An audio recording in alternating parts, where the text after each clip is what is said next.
What's going on, everybody? Welcome to another episode of Talking Time to Six.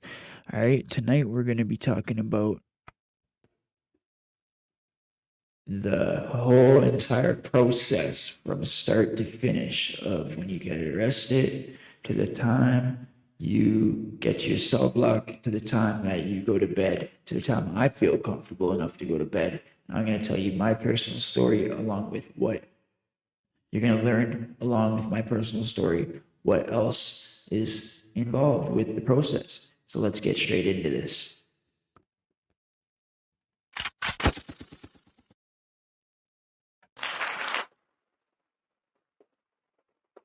Thanks, guys. Thanks. All right. So I know a lot of people requested this story time, and that's what this is. This is a story time requested by viewers, just by longtime subscribers named Bruce, and a lot of other people have been wanting this for a long time. So let's not hesitate. We're going to jump straight into it tonight. Okay, I hope you like my intro. Okay, so what happens is you get arrested, and this is going to be a start to finish process of going through the intake system and getting to the cell block, how much shit you got to go through and all that. Okay, so you get arrested, say whatever crime you're doing. You say you get arrested. Mine's usually assault caused bodily harms, robberies, stuff like that, breaches.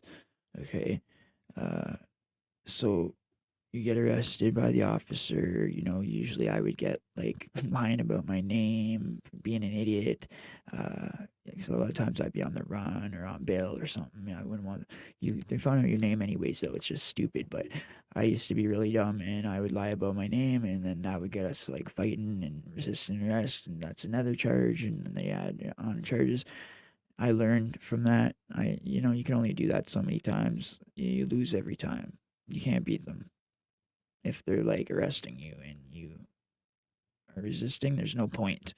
You're just gonna get more charges, more time. Okay, so don't do that. All right, so they get you in the handcuffs. They read your rights, throw you in the back of the. Usually they would get me down on the ground and put their knee on the back of my neck. A bunch of them jump on top of me like big tough guys, one on each leg, one on each arm, and that's because fighting them and resisting, right? But a normal person just get arrested, don't do nothing, and just take, don't get any more charges that you need to. Okay, don't follow stupid things that I did. That's what I'm telling you, so you don't have to do these stupid things, and you can learn from my mistakes, and you don't have to complete them yourself. Okay, and you can learn a little bit of knowledge along the way if you got to go face some treacherous time or something like that. Any time is treacherous. Away from your family and friends. Okay, away from women. Period. Closest thing you're gonna get to a woman is a CO or a nurse, and they're not all just throwing themselves at you like everyone makes it sound. Okay, unless you're in a real shitty safety jail like the Don jail. Okay, so anyway, and it's closed down. So long story short, let's jump into it. So you go to the police station. They throw you in the back of the cruiser, read you your rights. You go to the police station. They put you in a cell for the night, um, till morning because you have to go for in front of the judge here. Okay, here, this is how it is. In the U.S., I know you guys get bail and bail bondsmen, and you can get bail as soon as you get to the jail or the super jail or whatever. Here, it's not like that, so I'm explaining how it is here. Okay, so just bear with me. If you're not from the U.S., or if you're from the U.S. or you're from anywhere else, just know this is for Toronto, Canada, how it works. Okay, so I'm speaking specifically on here. Okay, so you get to the police station, they take your shoes, take out your shoelaces. They'll let you make a phone call to a lawyer in this little interrogation room. They might try to interrogate you and intimidate you or try to get you to admit to stuff or whatever. Just don't say nothing. Just say lawyer, and then they have to give you a lawyer. Okay, and they can't talk to you. Just say I want a lawyer. I want to talk to my lawyer. I don't want to talk. Simple as that. So anything you say, they say is going to be used against you in a court of law, and that's true. It will use against yourself and incriminate yourself. Okay, so don't say nothing. You're better off. Okay, say get me a pop. That's it. Say get me a pop and lawyer. All right. All right, so they usually will bring you McDonald's, a Big Mac, and a pop. Okay, so then what they do here, you go into a cell. It's like this cell with it doesn't have bars usually. In Toronto, they have bars. In York Region, they have cells, like solid doors. Okay, and I guess every police station's different too. So they'll bring you to whatever police station, whatever district you're in, or whatever division you're in. Okay, because I got experience in York Region and in Metro. Okay, actually, and in another jurisdiction that we'll get into another time. Okay, so now where was I? Okay, so you get to the jail, they give you McDonald's. Uh, in York Region, Toronto, they might just give you whatever's closest there, country style or some burger place, whatever the officer feels like getting. Yeah, it's weird. Um, a lot of them, no, just stick to McDonald's. Okay, it's easier. So, anyways, it's not a glorified thing. You know what I mean? McDonald's is nasty, but when you're eating it in there, it seems nasty. If you go there on the road when you're really hungry, it might taste good. You know what I mean? Okay, so and then you go to sleep. Now, when you're sleeping in these places, it's really fucking crappy because in York Region specifically, they turn the heat up and down on you, and so it's like they mess with you because there's a camera in there, so they can see everything you're doing, and it's like if you take your shirt off because you have no pillow, you're just on a hard slab of metal, right? It's like metal coated over with paint. So what happens is you take your shirt off, t-shirt, roll it up in a ball, use it for a t-shirt or something, right? Roll a toilet paper, wrap your t-shirt around it. Then they see you have your t-shirt off, they'll turn off the heat. You took your shirt off because you're so damn hot because the heat was blaring. Take your shirt off to get, not hot. They crank the cold air. It's crazy, right? So anyway, morning comes. They bring you an orange, usually a orange pop and like some sort of breakfast McDonald's sandwich, and then they put you in. Okay, first of all, before you go into the cells, they take out all your property. They take everything from you. They take your shoes, shoelaces. They take any ropes, anything you can hang yourself with. Okay, um, any property or anything like that, wallet, all that stuff, jewelry, anything like that. Unless they can't get your rings off, then they just. I've had them say F it, let the jail deal with it. So then the next morning, you wait, and then everybody's going to court that was arrested that night. So you go and line up, everyone lines up, and they handcuff you all together, okay, wrist by wrist. So your wrist will be beside, say, this guy here, handcuffed like this, wrist to wrist, another guy here, wrist to wrist like that. 8 guys long in rows of 8. Okay, so then the paddy wagon will fit 2 rows of 8. They open up the back, 1 row of 8 goes in, another row of 8 goes in, one on each side, and then you have like a couple little PC compartments that are like 1 seater, 2 seaters. Sometimes it gets over full and they have to stick guys in there too, or like they might stick females in there. They just use it for whatever they want it for. But if PCs are with you, they will use it for the PCs to keep them separate. So, okay, now you go to court. Well, no, first it's like a really long paddy wagon that's really fucking crappy, and they try to mess with you in there too. They'll try to blare the heat. They'll try to take forever. It's squished like a sardine. You know what I mean? Everybody's just coming off the street, so they all stink and this and that in the cell all night. And you're out all the day before. Now you're still in the same clothing, and you haven't brushed your teeth. It's just disgusting, right? Hygiene wise, it's just gross. It's degrading too. And wait, the degrading part hasn't happened yet. Okay, well, you know what I mean. It gets worse. So you get there, long paddy wagon. Okay, a lot of times they'll mess with you. I figured out a hack for that. Okay, I'm not telling you to do this, but this is what I've done and dudes have done in the past, or might have done, might not have. I don't know. I'm crazy.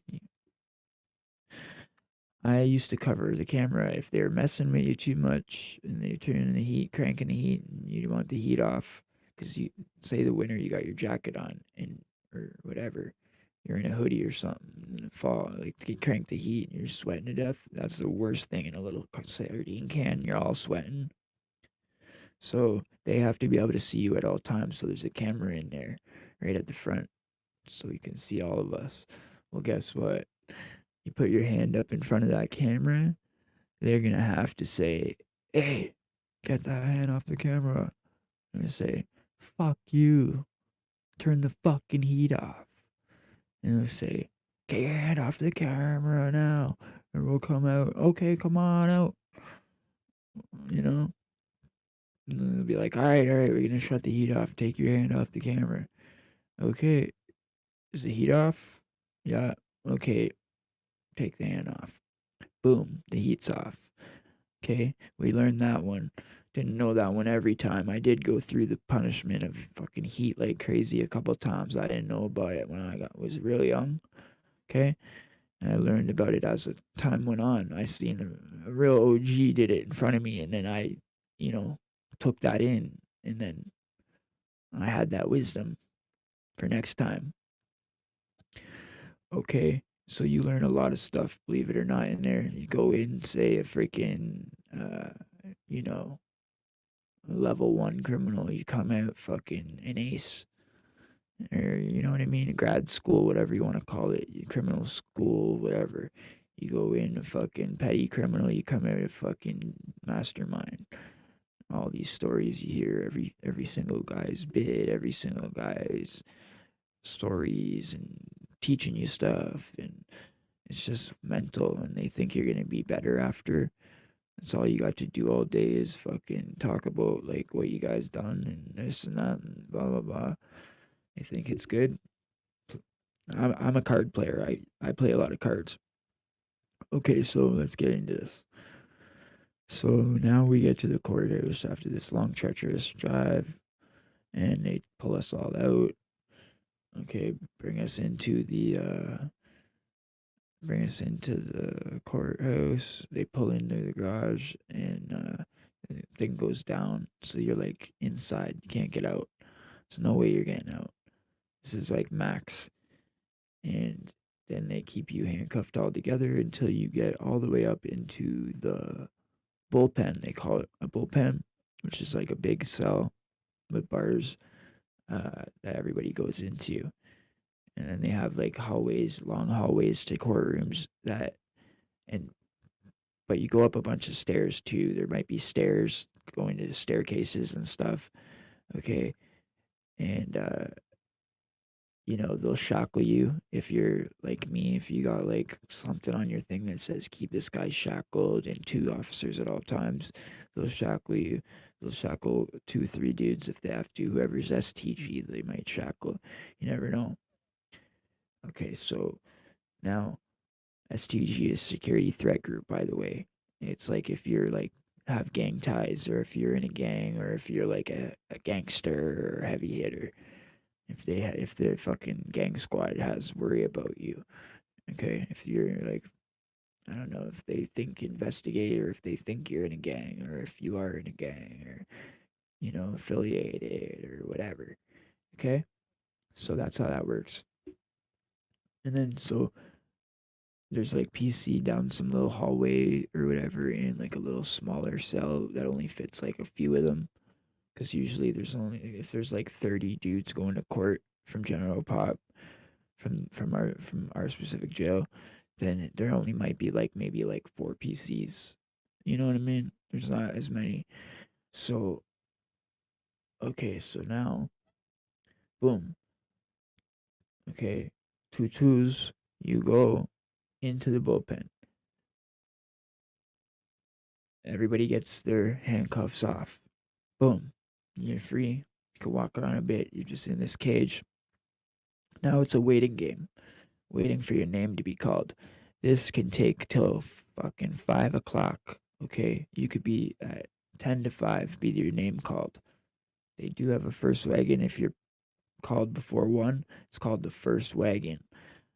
Okay, and if you get called before 1 o'clock and you're done and you're on the paperwork, you might get put on the first wagon back to the jail, which is usually a lot better because you can actually get to the cell block, have a shower, and do your thing. Where if you don't get to the cell block in time, because it takes a long time when you get to the jail to get to the cell block. Watch, this is gonna be crazy to you. So fast forward, you go up to the judge. They call your name. They bring you up. They handcuff you, bring you into this little booth thing in the courtroom, and everybody there that you know or whatever, or your sureties. It's for a show cause hearing. They call it. It's a bail hearing. First time you're arrested, they give you a FTP, a promise to appear, an FTA. Yeah, and FTP is failed to comply or something, failed to probation or yeah, stuff like that. Okay, so no, it's failed to comply and breach of probation. Okay, or breach of recognizance, which is your bail. Anyways, that's besides the point. So now, when you're in there and the judge is talking to you, they'll ask you, you have your surety, you want to talk to duty counsel, they'll provide a duty counsel for you to use, and or you might have a lawyer. You should have a, if you want to get bail, you're gonna have to pay a lawyer. Usually pay a lawyer $1,500 for 1 day in court bail hearing, quick 10-20 minute bail hearing.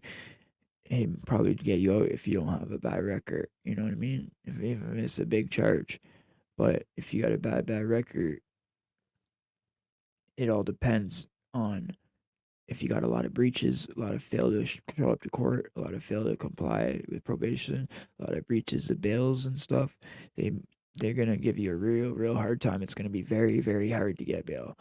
So they're gonna set your bail at, say I've had mine before 5,000. I've been on two $5,000 bills, one in Toronto and one in York Region, both at the same time. Okay, and I breached them both. Anyway, that's besides the point. So now the judge will. It's like almost like a mini trial. If the crown hates you, they're gonna try to do anything they can to waive you and just send you back to the jail, which is where you don't get your. And they'll say, "Do you want to waive your bail? Don't waive your bail. Just keep your bail open in bail court, and just keep doing dead time. Don't let them fool you. Because back in the day, we used to get dead time, so we used to sit there and get 2 for 1. That was a big thing. So, but I'll talk about that another time. That's a story on its own. I'll do a whole story on 2 for 1, and the 2/3 and all the little things like that. What you get in Deuce Plus and the Deuce Less and stuff. I can get into all that next time. So, because this is specifically the process. Okay, so then the judge, let's just motor through the judge. If your peoples are there, you might get a bail, you might not. But this is the process of not getting bail. So you don't get the bail. They don't want to deal you. Don't make them get you a detention order. Okay, they're gonna give you the detention order. Boom. Anyways, they'll give it to you anyways. So you go back in the fucking paddy wagon now again. But before that, they're gonna give you like a cheese sandwich or a tuna sandwich. Okay, these nasty ass sandwiches on these buns. Okay, uh, so if you get bail, you got to give up your sandwich. That's the way it works here, because you're gonna eat whatever you want on the street. Okay, so now next thing is, where are we at? Let me take a second here. Next thing is, I don't have a script. I'm just doing all this off straight memory, straight off the dome, just like that freestyle I did. Okay, so now we're gonna move on to, you got DO'd, you're back in the bullpen. You tell everybody, oh, I got DO'd, I'm going back to wherever you're going back to. So now go back to wherever your home bucket is. Okay, so wherever your home bucket is, you're gonna go. York region, you go to Lindsay. If you're like North York, Jane and Finch area, or like Hamilton or Burlington, places like that, uh, Brampton, you go to a place called Maplehurst. If you're in downtown Toronto, you'll go to the Don Jail. Nowadays, it's called the South. Okay, it's a super jail. It's the Toronto South. They have the East and the West detention. The West used to be, but now the West is all immigration. It used to be for the West End, okay, and the East was for the East End, Scarborough and all that, and East End. So I think Rexdale goes to the Hearst as well, which can be serious beefs because Jen and Finch and Rexdale have an ongoing beef that's been going on for decades, and that's never gonna end, and it's a serious beef that we're not gonna get into or talk about, but yeah. So now you go in back in the paddy wagon and y'all get handcuffed. Whoever's going back to the jail, y'all get handcuffed together. Get back in the paddy wagon. But mind you though, when you're going in, they're searching you. They're not strip searching you, but they have their gloves on and they're like taking your shoes and looking in your shoes and patting down your like you're on the wall like that, and they're like going on your under your arms, down your body, and like on your pants, up and down your pants, and your inside of your legs, and your socks, and they'll look in your shoes, touch the bottom of your feet, make sure you don't hide nothing in your socks, your hair, your mouth, stuff like that. And then you go into the paddy wagon. That's in or out of the paddy wagon, the procedure. So anytime that you go in or out of the paddy wagon, that's what goes on. You get a search like that if you come in or out of any unit. Okay, so now you're in the paddy wagon again. Long ride, boring ride. Like I said, everyone's upset now. You're going back to jail. You're just taking it in. You know, so now you get back to the jail, and everyone lines up, takes the handcuffs off. The OPP or whoever's driving the metro will take their handcuffs off, and now you're left to the jail, left to the COs. Okay, and it's called A and D here. And you're left in A and D, which is like administrating uh, and discharging, admin and discharge, right? Coming in, coming out. That's where you are. So now you're gonna see a bunch of tables and like camera equipment at the front here, and like booths and stuff, and so they're gonna take y'all in one by one and start booking in your property, seeing what you have, and they put on a little form sheet. Okay, he's got a black t-shirt, black hat that says this on it, a pair of Nike shoes, gold chain, just whatever, right? Whatever you got on you, they're gonna document that. If you got any lighters, they're gonna take the lighter, open their drawer, and throw it in their drawer. They got like a whole fucking thing full of lighters, man. They take off every inmate when you come in. Uh, Cigarettes, they'll take any loose cigarettes, any loose tobacco or anything gone. Loose, if you have like a couple of singles or something, those are gone. If you have like a pack opened, that's gone. You're lucky if it's not gone. Like, uh, only time they're gonna keep it is if it's sealed. Okay. So now they put in all your stuff in these property bags. Okay, the police already had them in these big, huge property bags, whatever you had with you. Okay, they're like evidence bags, so they're taking it, whatever you got from the police as well, taking that document in it and putting it in your property, and then you got your stuff they're taking from you and putting it in your property. Okay, and documenting it all. But they don't take your clothes off yet. They're just documenting what you're wearing. They'll take a hat or whatever, okay? But they'll leave you in your pants, socks, and shirt. If you got like all the kinds of hoodies and stuff, they might even book that into property. Okay, but whatever you keep on you is what you're going to be going back and forth to court in until your peoples get a clothing change down into your blue bag. Your blue bag is where they're going to keep your clothing that you that's on your person, and that's going to be on a hanger with everyone else's blue bags numbered on these racks they pull out before court, and then you go into these little booths. But back up, I'll get to that in a minute. So now everybody just got all their stuff documented one by one. This happens. Okay, so now they're documenting all your stuff. They bring you over. They start asking you stuff like, "What are you? Where are you from? Are you in a gang? Uh, do you have any incompatibles that you can't be around? Um, do you fear for your life? Do you need to go to PC? Uh, what else? Do you want to be in general population? Are you okay? Do you have anybody that you want to be around? What gang are you in? Are you affiliated with any gangs? Oh yeah, do you have any tattoos? And if you do have tattoos or big scars, they want to document them and take pictures of everything of you, of all your tattoos, and document it. And then they look for gang tats and shit like that, so they can try to get like a where to put you type thing. So most guys would just be like, no, no, no, hurry up, right? Just like blah blah blah, whatever. Just like no no no no no, like no no no no no, right? And then they'll be like, okay, well then you go see the nurse, and then the nurse is gonna be like, oh, do you want to hurt yourself? Do you have any bad thoughts? Da da da da da da da. Do you know if you have um something in the last 24 hours? Are you on any drugs or alcohol? Are you addicted to drugs or alcohol?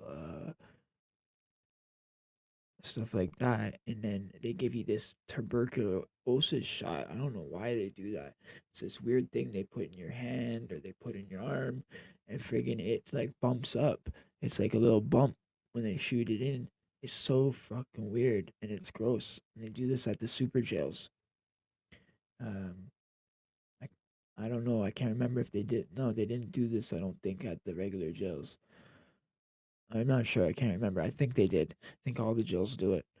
Okay, so I'm just gonna go with yes. I remember all the Jills doing it now. It's just been a long time. So all the Jills will shoot this stupid tuberculosis test thing in you, and then what happens is the next day or a couple days later they'll come and the nurse will come and check it, and if it's not gone, if it doesn't go down, then that means you have it, and then they're gonna take you and bring you in isolation. It means you have tuberculosis, and they gotta do whatever. I don't know. You go to medical, whatever. I've never heard of anyone having it. Uh, so they usually just come around and be like, okay, is it gone? Okay, good. Make sure it's gone. Boom, and you're good. And you're good. That's done. But it's weird in the meantime. So then you get your little shot thing, and then the nurse asks you what kind of diet you're on. That's when you want to tell them you're on whatever diet you're on. If you're vegan, if you're vegetarian, if you're halal, if you're, just regular diabetic, whatever you might be. If you're diabetic, you definitely want to be telling them that because they got to give you insulin. They're not going to let you have your own insulin or nothing. They're going to give it to you. You're going to come to the unit. If you're on diabetic, they'll give you an extra little brown bags and stuff in between meals that have like extra stuff in it, sandwiches and apples and fruit and whatever, just cookies or whatever. I don't know. And I've had friends and diabetics and stuff before. I've known guys that are diabetic, had cousins that were diabetic. Diabetes is a serious thing. Um, my dad was even borderline diabetic, but he was only the type 1 where you just take pills. I think type 2 is where you have insulin. Okay, so now you're done with the nurse. After you're done with the nurse, when you tell her what kind of meals you're on and all that. So if you're on a special diet, it's going to be like a green cold tray. You get a cold tray and a hot tray for meals, unless it's a cold lunch. Okay, you get a hot breakfast, Sometimes a cold tray and a hot tray breakfast. Sometimes you get just a cold tray. Okay, and then sometimes like pancakes Tuesdays and Sundays you have like eggs and sausage, and then Thursdays you have omelet and potatoes. So those 3 days you have hot meal, and then 4 days you have cereal.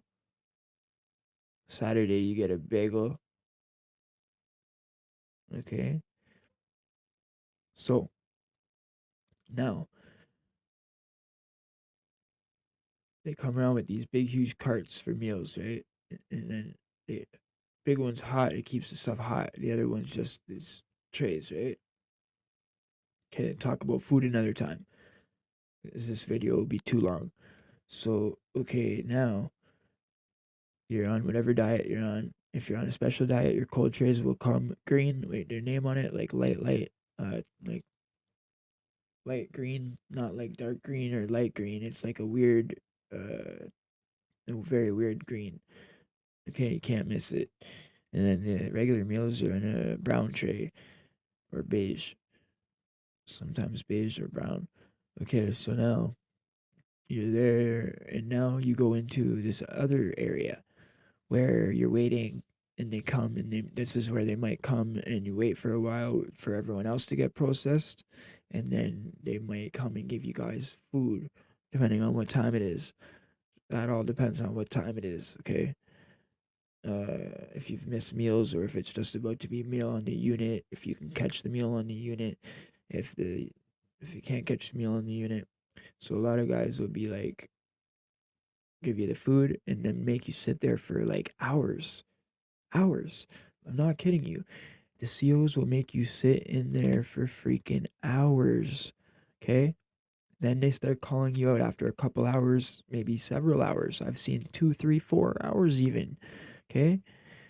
I've seen guys go on the first wagon back from court at like 1, and then the guys from 5 o'clock come back, and the guys there still haven't been processed back into the cell block area yet.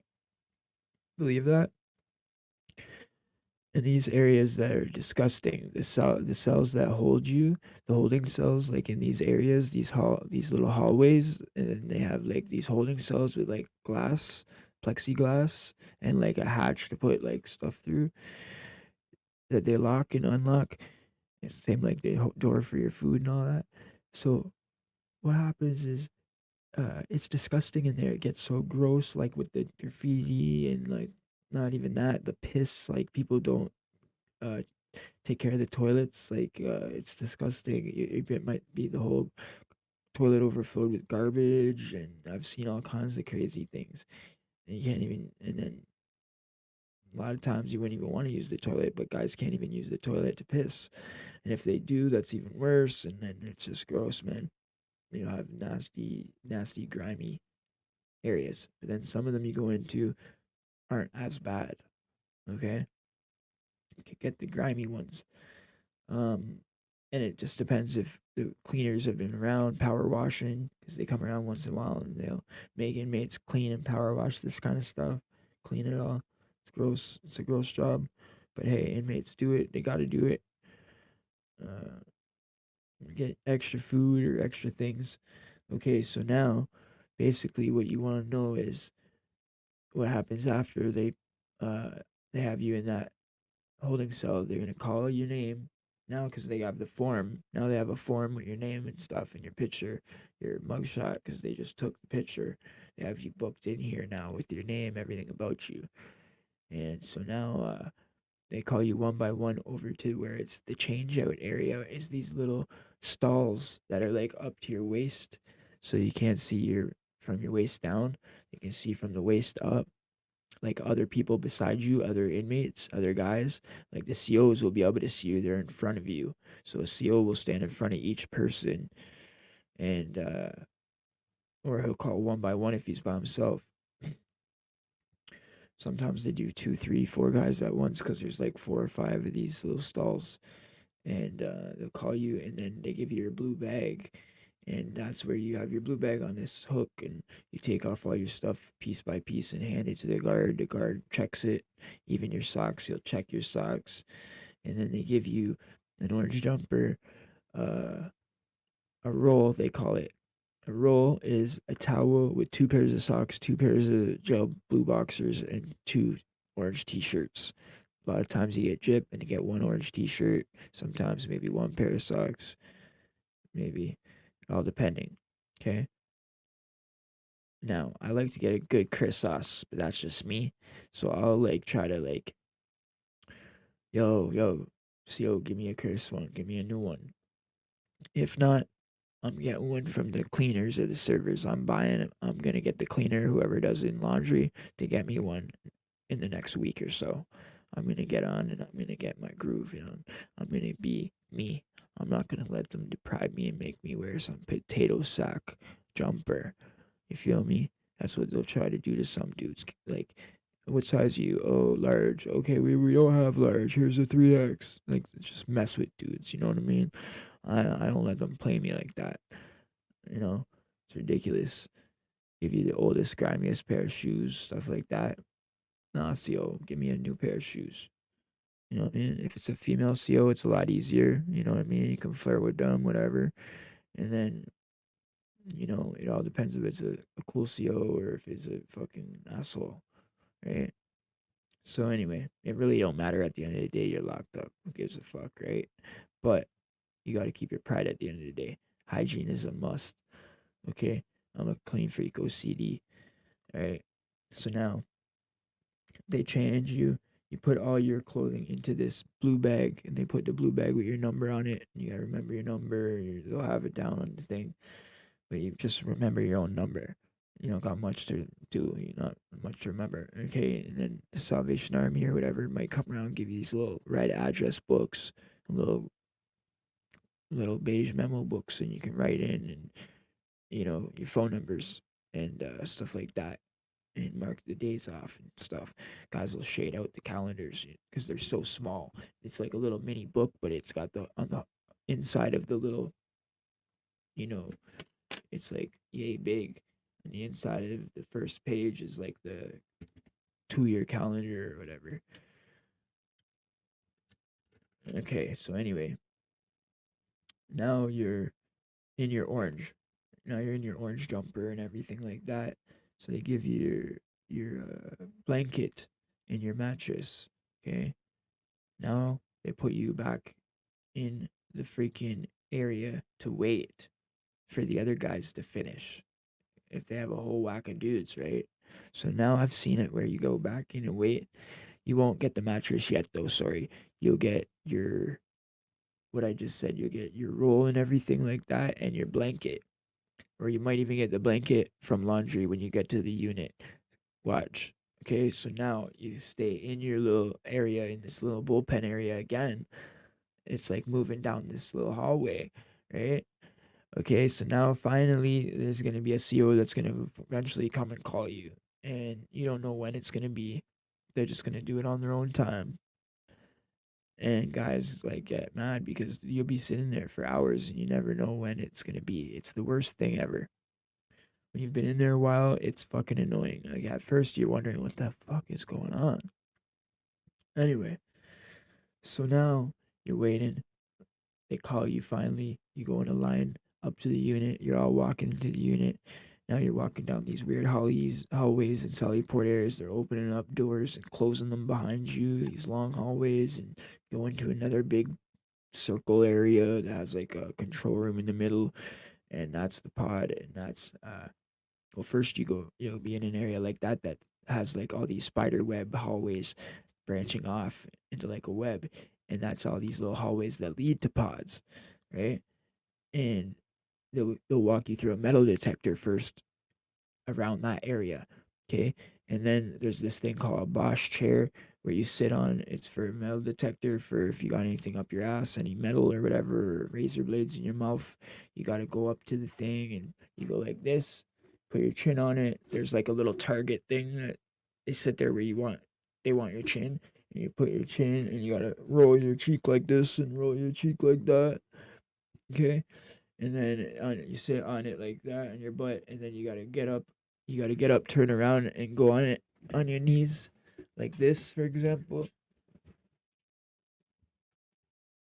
For some reason, they make you go on it like that, straight, but you have to be straight up with your body. Like, you know, I can't go straight up, but you know what I mean. That, right? So that's what they make you do, and then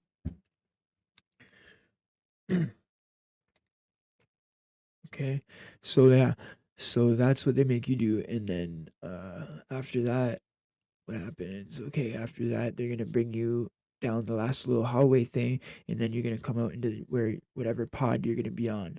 Okay, now whatever pod you're gonna be on, if you're in the super jails in the pods, or if you're in the other jails, I spoke on the Toronto jails, and you're in a cell blocks. Cause okay, because the Toronto South is a pod system, and then the other jails were like old fashioned long hallways with like just the bars, the cells with the bars, and it's just like a long ass hallway, and that's a cell block. Once you go in there and they close the one door behind you, it's like a gate, and then they close the other one behind you. That's it. You don't have contact with any COs. That's it. The COs are fucking scared of the inmates and they're done. And then so they never come around. They just do their walk. Once in a blue moon, they'll do a walk, but on the outside of the bars. They don't come into the actual cell block. They'll be on the unit, and they sit there on the on the south side, I think. Yeah, because we were north side. Yeah, north side is the worst. So on north side, they never come around. North side's a little more dangerous because south side they sit at.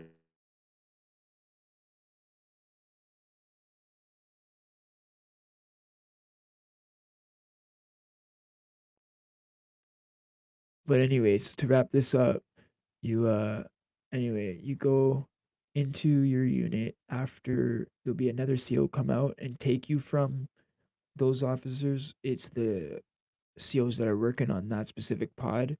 Okay, there'll be one in the control panel, and now you're like on A, B, C, D, E, F.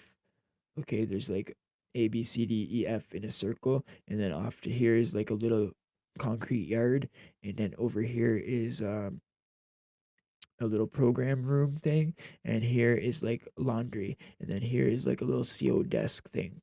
Okay, and it goes down a little hallway for like little programs and stuff, or you go around the corner more in video corridor to bring you places in the jail to medical or whatever. But the pod is A B C D E F yard and laundry in a little programs room in a circle. So now they give you your blanket and your mattress, and depending on if everyone's locked up, then you'll go straight to your cell. Okay, and you'll get locked up for the night. If everybody's out on the unit, it's gonna be different.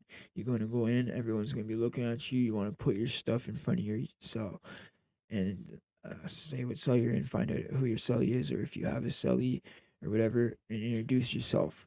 And then go have a shower, go read the rules, stuff like that. They're gonna tell you to read the rules. If you've never been there before, all the rules are usually the same on every unit, on every pod. The inmates make the rules, so there's no more talking to COs. So now, if you need anything, like soap, jail shampoo, anything like that, if you don't got your own stuff, because it takes a week to order canteen. Okay, so they're gonna have to talk to the servers. There's gonna be two servers on every range. There's not many jobs. There's only a few jobs. You could be maybe a cleaner in the hallway, a cleaner that cleans in the hallway, that gets pulled out once in a while, like do garbages and shit. Or there's two people that do get to do laundry, and then for the whole pod, and that's A B C D E F, and then um, there'll be two servers to every unit, and they'll both be in the same cells. They'll be cellies, and they'll keep their cell open all the time, and they don't get locked down. Like, so they get to stay out later, and like if we're ever on lockdown, they're gonna stay out, stuff like that. Depending if it's a real bad lockdown, they won't let them, they'll keep them in for a bit, but then they gotta let them out, or else they're gonna have to do more work because the servers are the ones that bring around the meals if you're on lockdown and stuff like that. So, and they usually will be the ones that keep the range swept and mopped and garbages and stuff. The range cleanliness is a must. Guys are so OCD clean. That's to this part. So now when you get to your So I can't just go to sleep because now this whole thing here, this cell could be, it's disgusting. Even if it's not disgusting, doesn't look disgusting, it is. Doesn't matter if the guy before you was the cleanest guy in the world. That's not your dirt. You gotta clean that from top to bottom. Well, I do. I clean it from top to bottom. You know, I get this server Mandem to get me some shampoo, some scrub stuff, you know what I mean? Some disinfectant, all that. And 'cause I ain't sleeping on that shit. I ain't going in there. I ain't, you know what I mean? I'll cause a fucking, yo, I'll go over a hole. I'll fuck shit up. Yo, I'm a clean freak, yo. I'm gonna clean that cell. But yo, it doesn't go like that. If you're cool, man, then we'll give you cleaning products. We'll give you fucking disinfectant, spray bottle or whatever. And I would go in there, I'll clean everything. I take the fucking boom, wash the bunk, wash the fucking walls, wash the floor, wash the ceiling, wash the toilet, wash everything, man. The sink, disinfect the whole damn room. Disinfect the whole room. I don't care if it takes you 2, 3 hours. You ain't going to bed, right? You're cleaning the fucking cell, man. Right? That's what you gotta do. Get that in your head, right? That'll keep you good during your bids. Keep you disciplined, and people will like that. They'll see your cleanliness. You know what I mean? They'll try to take after you. They'll want to be like that too. And eventually, everybody in the unit gets to be like that. And if you go to court and come back, they want you. Yo, you gotta shower right away because you're bringing in outside germs. You understand? These germs aren't from the cell block. So you gotta shower and get all that outside germs off you, paddy wagon germs, all that nasty shit. And that's the way it is. And then once it's clean, okay, finally after ripping up rags, ripping up towels, and uh, washing it, I kept myself clean, yo. And then you can make your little bed up. What I do is I take the one sheet, I put the mattress forward because they're these little plastic mattresses now. They used to be material, but then too many, the East kept getting too many bed bugs, and all the super jails were smart, and had they changed it. They already had a pillow built in, because 90% of the time, dudes wouldn't give other dudes pillows and shit. So you would randomly not get a pillowcase or a pillow, and it's like, yo, there was fights for pillows, but then they took away pillows and put them in these little plastic mattresses, and they're like a little built-in pillow, a little lump at the top. Anyway, you pour it, besides the point, we'll talk more about that another time. So anyway, you pull it up, right? Mattress, take your one sheet and I tie it in a bow right behind it, like pull it up and tie it around, like so it's around the whole thing. So it kind of like folds around it, if you know what I mean. Um, like not just tucking it in, like actually tying a knot. So you put it over the part, tie a knot so it's real tight. So then you can take it down, pull it to the bottom of your bed so it's really, really tight, and then you tie it again, tie it a hard knot. So then it's like so tight, crisp to the mattress. Okay. And then you take your jumper off. I fold it down the seams or whatever because it's like a Dickies suit, right? A Dickies jumper. So it has the lines on it. You want to fold it down the lines, fold it up back how the lines were, crisp in a square. Put it underneath the mattress when you're sleeping, and that's like a perma press. In the morning time, you got a press jumper, right? Get out, tuck the socks in the jumper, okay? I would take my socks from the street sometimes, like white socks up to the range instead of the little wool gray sock or wool beige socks they have. And then they tried to not give long socks and only ankle socks, all this craziness. Um, so you can't do weapon in a sock type things. But I would bring my white socks up there anyways because of my swag. And I want to just tuck my jumper into my pants. That's what I've always done. I can't. I don't feel right if I don't have like this pants tucked into my socks. You know what I'm saying? That's just my style. It's always been like that ever since I was a child, man. Ever since I was in grade like 6, 7. Um, that's been my swag, my stilo, my whole life. Right? So anyway, long story short, wrap this up for an hour. It's been 50 minutes. we're gonna get into that and let you know at the end there. That's it, man. You just KO.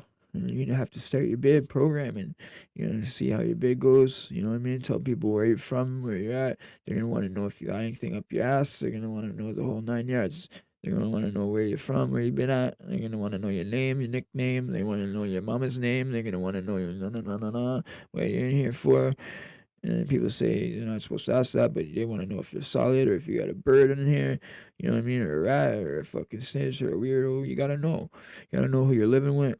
You know what I mean? Introduce yourself to your cellie, whatever. And if you don't have one, that's a bonus. You get the bottom bunk. And next thing, guy comes into your cell. That's yours first. You know, make him go on the top. Unless you love the top, they're gonna like the bottom. But you know, sometimes some dudes like the top for defense mechanism purposes, or some dudes don't like people's shit dropping on them, dandruff or hair or whatever falling down from the top bunk. Me personally, I like the bottom bunk most of the time because I put the sheet and like make a little like fold like a sheet, but not like cover the whole bottom like a tent, but just have it like this much coming down beside the ladder to block the light or whatever. Anyway, I've had bottom bunk, top bunk. It really don't matter. At the end of the day, it's better to be on the bottom bunk so you can sit on it like a couch. You know what I mean? You don't want no one sitting on your bunk. Uh, don't ever have your celly sit on your bunk with you. That's fucking homo shit. Right? There's a table there for a fucking reason. 2 seats. Alright? Yeah. So that we'll get into other stuff another time about like how the bid actually goes and the programming and what you do from morning to night and stuff like that. You know, I'm gonna tell you right now, I played a lot of Bidwiz. Play a lot of Ludi. I play a lot of Bidwiz, poker, stuff like that. You know, talk on the phone. Network. You know, try to beat my case. Draw. Write music.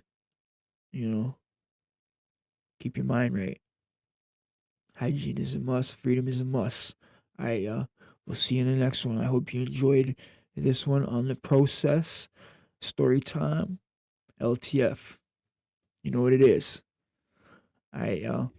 Everybody, we'll see you in the next one.